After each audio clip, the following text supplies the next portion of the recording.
మరి కాసేపట్లో పోలింగ్ ముగియనుంది. సాయంత్రం 6ంటికి పోలింగ్ ముగుస్తుంది. క్యూ లైన్లో ఉన్న వారికి మాత్రమే అవకాశం కల్పిస్తారు. జూబ్లీహిల్స్ ఉప ఎన్నికలో పోలింగ్ మందకొడిగా సాగుతోంది.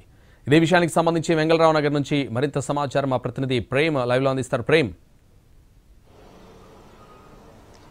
Thank you Santosh.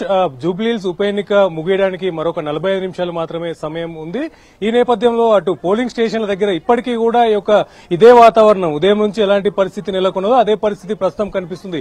పూర్తిగా ఈ వెంగళరావు నగర్ లో ఉన్నటువంటి 54 పోలింగ్ బూత్ల వద్ద కూడా ఇదే పరిస్థితి నెలకొన్నది. కేవలం ఇక్కడ ఉన్నటువంటి అంటే పహారా కాస్తున్నటువంటి పోలీస్ అధికారులు అలాగే వాటితో పాటు లోపల ఉన్నటువంటి పోలింగ్ నిర్వహించేటటువంటి అధికారులు మినహా ఇక్కడ పోలింగ్ వేయడానికి వచ్చేటువంటి ఈ ఓటర్స్ కూడా ఎవరు కూడా ఎక్కువ కనిపించేటువంటి పరిస్థితి లేదు.